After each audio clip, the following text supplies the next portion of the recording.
Hello students, इस lecture में हम लोग डिस्कस करेंगे पॉइंटर एंड फंक्शन, मतलब पॉइंटर और फंक्शन के बारे में डिस्कस करेंगे। मतलब फंक्शन आपका होगा, जो आपको फंक्शन पढ़ाएगा उसमें हम लोग पॉइंटर का यूज करेंगे। तो पहला ये है कि देखो, इससे जो आपका रिलेटेड है वो ज़्यादातर प्रोग्राम पूछा जाता है, और जो दो प्रोग्राम है वो सबसे ज़्यादा इंपॉर्टेंट है और बहुत बार आपके एग्जाम में आया है। वो पहले आप इसको समझ लीजिए, उसके बाद मैं वो प्रोग्राम को बताऊंगा, और बहुत ही आसान प्रोग्राम है वो इजी प्रोग्राम है। ठीक है, तो आप देखो पॉइंटर एंड फंक्शन में क्या होता है कि ये फंक्शन में भी involve in one of the two ways. मतलब फंक्शन को आप कॉल कर सकते हैं, इन्वॉल्व मतलब होता है कॉल करना, कॉल बाय वैल्यू और कॉल बाय रेफरेंस। मतलब कॉल बाय वैल्यू के द्वारा, मतलब वैल्यू के द्वारा भी उसको आप बुला सकते हैं, या रेफरेंस मतलब एड्रेस के द्वारा भी आप फंक्शन को कॉल कर सकते हैं। नेक्स्ट, इसी का दूसरा तरीका है, सेकेंड तरीका, by passing the references and by passing the pointers. मतलब एक आप पॉइंटर पास करके भी कॉल कर सकते हैं, या फिर आप रेफरेंस पास करके भी कॉल कर सकते हैं। इसी का ये पहला नाम हुआ, इसी का दूसरा नाम हुआ, दोनों का मतलब सेम होता है। आया समझ में? तो कब रेफरेंस होगा और कब पॉइंटर होगा, तो आप समझो। जब हम लोग एड्रेस के साथ काम करेंगे, ये एड्रेस ऑपरेटर, तो वो आपका कहलाएगा रेफरेंसेस, और जब हम लोग एस्ट्रिक के साथ काम करेंगे तो वो आपका कहलाएगा पॉइंटर्स। अगर आपके बोला गया कि रेफरेंस मेथड यूज करके आप प्रोग्राम बनाइए, तो आप एड्रेस यूज करोगे प्रोग्राम में। अगर आप ये सिंबल यूज कर देते हैं प्रोग्राम में, तो आपका वो रेफरेंस मेथड हो जाएगा। और अगर बोला पॉइंटर पास करके बनाइए, तो एस्ट्रिक यूज कर देंगे, तो ये आपका हो जाएगा बाय पासिंग पॉइंटर। समझ में आया? देखोगे क्वेश्चन किस तरह से आता है, ये आप समझिए। देखो, ये बहुत ही इंपॉर्टेंट क्वेश्चन है, हम सबसे पहले वीवीआई कर लेते हैं। क्वेश्चन अगर आपका पॉइंटर चैप्टर से क्वेश्चन पूछा जाएगा, तो इसमें दो प्रोग्राम आपको बताएंगे, जो दोनों सेम टाइप का होगा, थोड़ा थोड़ा चेंजिंग होगा उसमें। समझ में आया? तो ये यही प्रोग्राम पूछा जाएगा पॉइंटर से, और दूसरा कोई भी प्रोग्राम नहीं पूछा जा सकता है पॉइंटर से।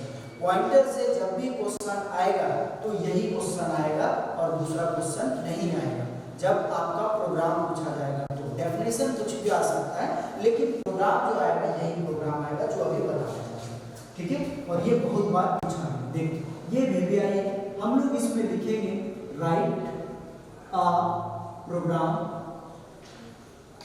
program in C++ to swap,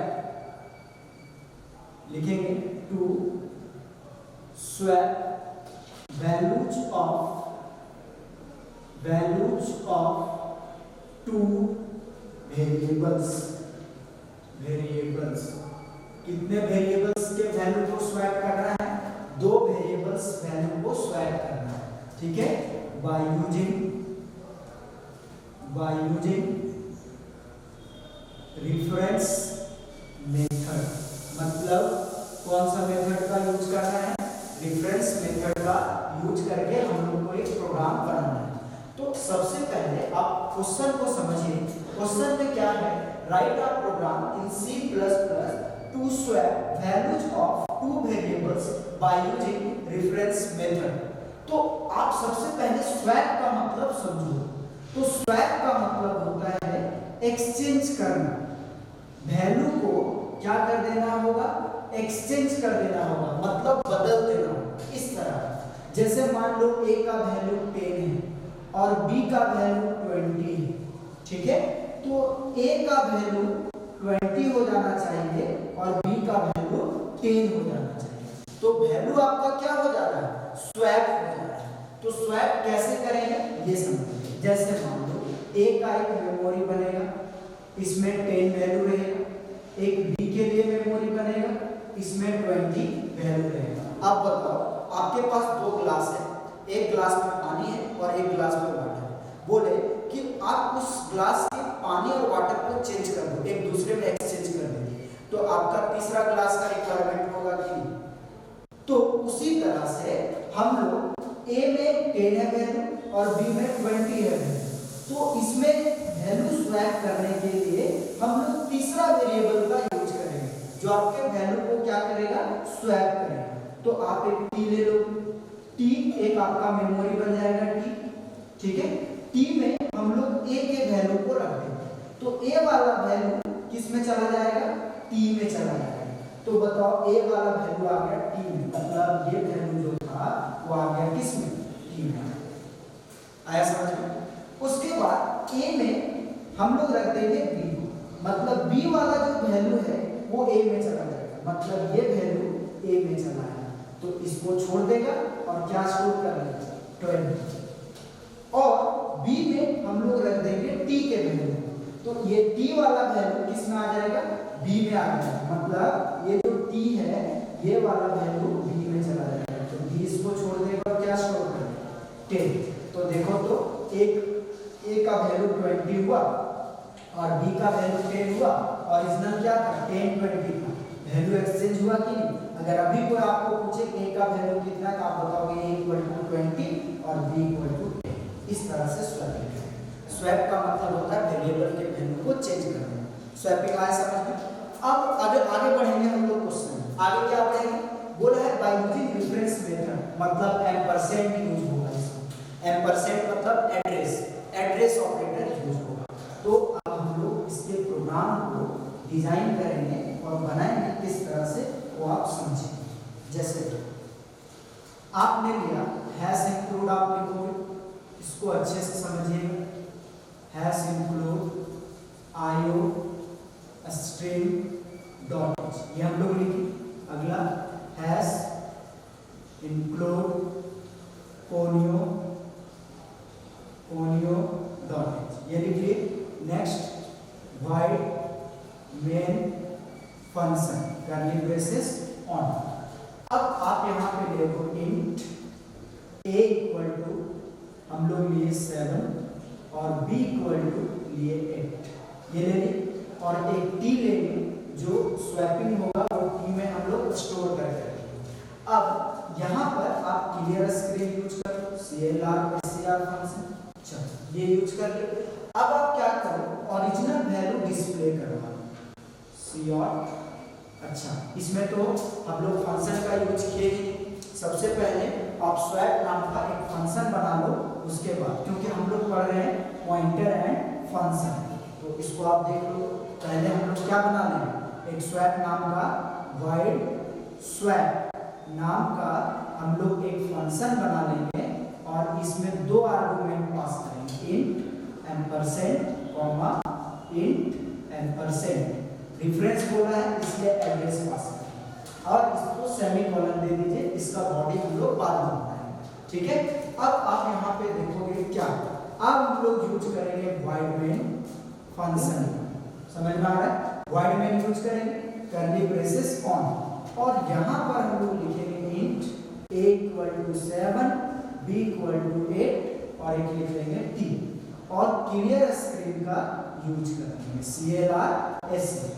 अब आप क्या करो, ओरिजिनल वैल्यू प्रिंट करवाओ, ठीक है, इस तरह से COT backslash n original value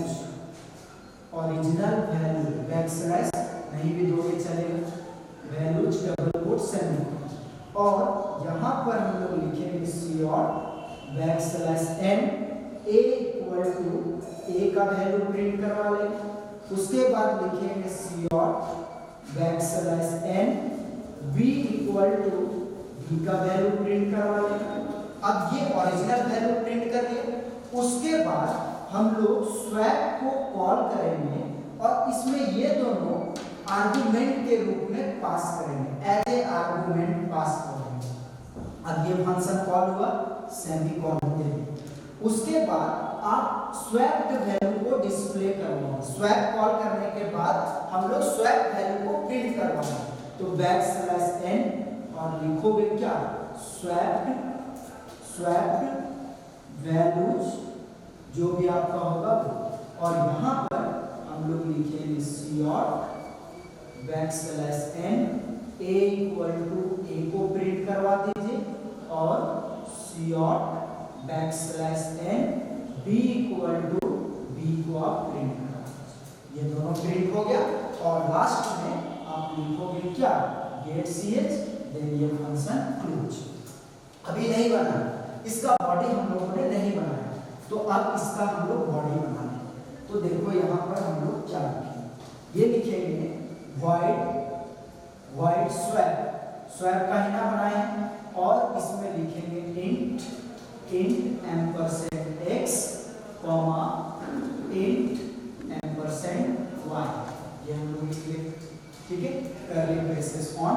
अब t का यूज करें, तो देखोगे कि हम लोग t का यूज किस तरह से करें, लेकिन आप t का यूज अगर यहाँ पे कर रहे हो तो ये t यहाँ पर डिक्लेयर किए हो तो इसका वैल्यू यहाँ से लेकर के यहीं तक है, मतलब ये t यूज नहीं हुआ, ये यूजलेस हो गया। तो ये जो t हम लोग यहाँ पर डिक्लेयर किए हैं, इसी को हम लोग सेमीकोलन यहाँ पे आप क्लोज कर दो इसको, और t को यहाँ पर डिक्लेयर जो ये आपका टेम्पररी वेरिएबल आया समझ में।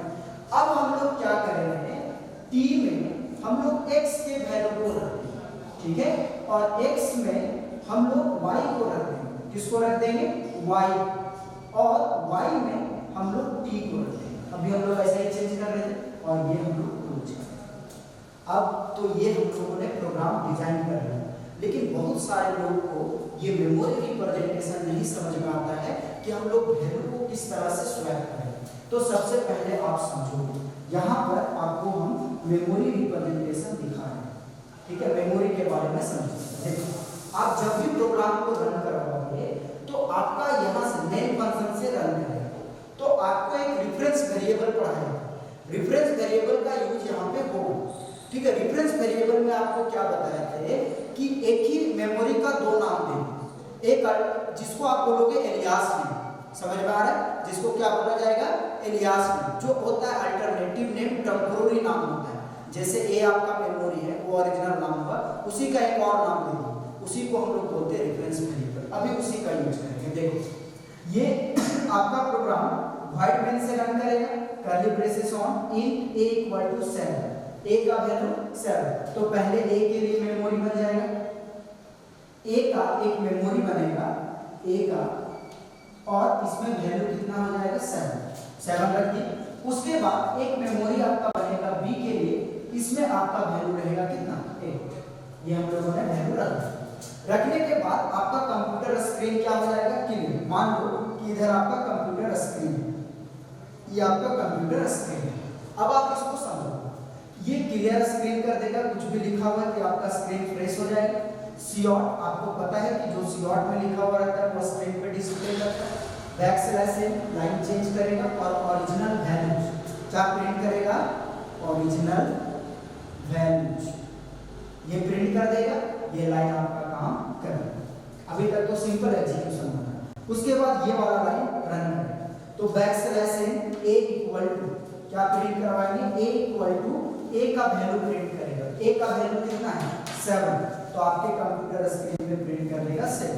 अब ये लाइन खत्म। उसके बाद सीऑट b वाले प्रिंट होंगे, तो b इक्वल टू क्या दे देगा, 8। अब बताओ वैल्यू स्वैप हुआ अभी तक, यहाँ तक नहीं, जो था वही प्रिंट किया, क्योंकि हमने पहले ही लिखा है ओरिजिनल वैल्यू, मतलब ओरिजिनल जो है वही प्रिंट करना। अब ये स्वैप, जैसे ये स्वैप कॉल होगा, कंट्रोलर आपका यहाँ पे चलना है, किसके पास, स्वैप के पास, और स्वैप के पास अकेले नहीं जाएगा, a और b का वैल्यू लेके जाएगा। a और b का वैल्यू जाएगा, तो यहाँ पे एम्परसेंड यूज किया हुआ है, एड्रेस ऑपरेटर यूज किया हुआ है। जैसे ये एम्परसेंड यूज होगा, इस मेमोरी का एक और नाम पड़ जाएगा। एक तो था ही ये ओरिजिनल है, जिसको आप एलियास बोलते हो। क्या बोलते हो, एलियास। एलियास मतलब होता है अल्टरनेटिव नेम वेरिएबल का। ये x का एक और नाम पड़ा गया, a का एक और नाम पड़ा क्या, x, और y का एक और नाम पड़ा, ये b का एक और नाम पड़ा क्या, y। मतलब एक ही मेमोरी का हम लोगों ने दो नाम दे दिया। इसी मेमोरी का a भी नाम है, और इसी मेमोरी का x भी नाम है, इसी मेमोरी का b नाम है, और y भी नाम है। मतलब अगर आप x के थ्रू कोई चेंजिंग करते हैं इस मेमोरी में, तो a का भी वैल्यू चेंज हो जाएगा, और y के थ्रू चेंज करोगे तो b का वैल्यू चेंज हो जाएगा। इस तरह से चेंजिंग होगा। अब देखो, एक आपका मेमोरी बनेगा t के लिए, टेम्पररी मेमोरी जिसको आप, ठीक है, टी का मेमोरी बना। अब x वाले वैल्यू को t में रखते हैं, मतलब x का वैल्यू 7 है, x का वैल्यू क्या है 7, ये आ जाएगा t में, समझ में आ रहा है। y को x में रख रहे हैं, मतलब ये y है, इसको x में रख रहे हैं, मतलब इस वाला, तो इसको छोड़ देगा x और क्या रख लेगा 8 को रख लेगा, समझ में आ रहा है। उसके बाद t को y में रख रहे हैं, मतलब ये t में जो वैल्यू है उसको हम लोग y में रख रहे हैं, तो इसको छोड़ देगा और t में क्या है 7, तो 7। तो देखो तो a का वैल्यू क्या होगा 8 हो गया और b का वैल्यू क्या होगा 7। लेकिन a और b यूज करके हम लोगों ने मेमोरी का वैल्यू चेंज नहीं किया, x और y यूज करके चेंज किया, लेकिन किसका वैल्यू चेंज हुआ a और b का चेंज हुआ, क्योंकि a और b का ही दूसरा नाम दिया गया x और y। तो आप कुछ भी चेंजिंग करो उसी में चेंजिंग होगा। जैसे मान लो मेरा नाम है सुरेंद्र और हम ही को एक और नाम दे दिया जाए, तो हम में अगर मेरे दूसरे नाम में कोई चेंजिंग आता है मतलब मेरे में चेंज हो रहा है, तो सेम ये उसी तरह से इसका दो नाम है, ये दोनों में आप किसी में भी चेंजिंग करोगे इसी मेमोरी में चेंजिंग होगा। अब ये चेंज हुआ, अब ये जैसे क्लोज होगा, ये क्लोज मिलेगा, ये मेमोरी ऑटोमेटिकली डिलीट हो जाएगा और ये वापस आ जाएगा यहाँ कॉलिंग प्लेस पे, ठीक है। क्योंकि हम लोग को ये पता है कि जब हम लोग फंक्शन को कॉल करते हैं और जब फंक्शन का एग्जीक्यूशन इंड होता है तो कंट्रोलर जो है वापस आ जाता है कॉलिंग प्लेस पे, मतलब जहां से कॉल हुआ था वहीं पे वापस आ जाएगा। यहाँ आने के बाद कंट्रोलर यहीं पे बैठा हुआ नहीं रहेगा, इसके पास में आएगा और \n मिलेगा, लाइन चेंज करेगा और ये जो मैसेज लिखा हुआ है ये मैसेज को प्रिंट करेगा कंप्यूटर स्क्रीन में। क्या प्रिंट करेगा स्वैप्ड वैल्यूज। अब आपका वैल्यू स्वैप हो चुका है, इसका मतलब ये है, तो /n जो हम लोग का कर्सर यहाँ पे है वो लाइन को चेंज करेगा और a इक्वल टू क्या प्रिंट करेगा, a का वैल्यू जितना रहेगा उतना, a का वैल्यू कितना है 8, तो a का वैल्यू 8 प्रिंट कर देगा। नेक्स्ट b है तो b का वैल्यू 7 प्रिंट कर देगा और गेट ch ये प्रोग्राम से एग्जिट कर देगा और इस आउटपुट को होल्ड कर देगा on the computer screen, computer screen पे इस आउटपुट को रोक देगा। अब आप देखो तो ये रुका हुआ है, तो a का ओरिजिनल वैल्यू 7 था और b का ओरिजिनल वैल्यू 8 था। स्वैप करने के बाद a का वैल्यू 8 हो गया और b का वैल्यू 7 हो गया। तो स्वैप का मतलब यही ना बताया आपको कि अगर हम लोग वेरिएबल के वैल्यू को एक्सचेंज कर दें तो स्वैपिंग का मतलब वही होता है, वैल्यू को एक्सचेंज करना, वैल्यू को चेंज करना। तो ये चेंज करने और ये बहुत ही इंपॉर्टेंट क्वेश्चन है आपके एग्जाम में, अभी तक लगता है ये क्वेश्चन 2 बार पूछा है, सेम क्वेश्चन सेम रहेगा, कुछ भी चेंज नहीं होगा, लैंग्वेज भी चेंज नहीं होगा और आपको सेम ऐसा ही बनाना है। ये आपको पहला मेथड बताया, रेफरेंस मेथड बताया, इसी को बोलेगा passing pointer, by passing pointer. अगर पॉइंटर पूछ दिया तो फिर इसका लॉजिक सेम रहेगा, सिर्फ थोड़ा हम लोग चेंज करेंगे, बाय पासिंग पॉइंटर। पॉइंटर्स को हम लोग को क्या करना है, पास करके बनाना है। तो पॉइंटर का सिंबल क्या होता है, एस्ट्रिक, तो इसी में कुछ भी नहीं करना है, लॉजिक से यहाँ पे एम्परसेंड पास किए तो एस्ट्रिक यूज कर दीजिए और ये एस्ट्रिक यूज कर दीजिए। अब ये पॉइंटर बन गया ना, ये वेरिएबल यहाँ जो भी लिखोगे वो पॉइंटर बनेगा, क्योंकि पॉइंटर का पहचान होता है एस्ट्रिक, तो एस्ट्रिक लगाए ये बन गया पॉइंटर। और पॉइंटर किसके साथ काम करता है, एड्रेस के साथ काम करता है। तो एड्रेस पास करने के लिए आपको क्या पास करना होगा, ampersand, ampersand a comma ampersand b, ये पास कर देंगे। और यहाँ पे जो आप एम्परसेंड पास किए हैं यहाँ पर आप पास करोगे एस्ट्रिक और एस्ट्रिक, ठीक है। और जब स्वैप करेंगे तो x एस्ट्रिक x है ना, तो एस्ट्रिक एस्ट्रिक लिखना होगा, asterisk x asterisk y asterisk और एस्ट्रिक, इस तरह ऑपरेशंस करना बस, बाकी लॉजिक से। तो ये दो तरीका से आपको बताया, रेफरेंस बोलेगा तो एम्परसेंड पास करना है, मींस एड्रेस ऑपरेटर पास करना है, और पॉइंटर बोला जाएगा तो आपको एस्ट्रिक पास करना है। बाकी दोनों काम सेम करेगा, वो भी वैल्यू को स्वैप कर रहा था, ये भी मेथड वैल्यू को स्वैप करेगा, दोनों सेम काम करेंगे, सिर्फ चेंज करके पूछेगा और दोनों इंपॉर्टेंट है। मतलब यहाँ पे आपको एक प्रोग्राम में 2 प्रोग्राम होता है और दोनों आपको कंप्लीट करके रखना है, ठीक है स्टूडेंट, थैंक यू।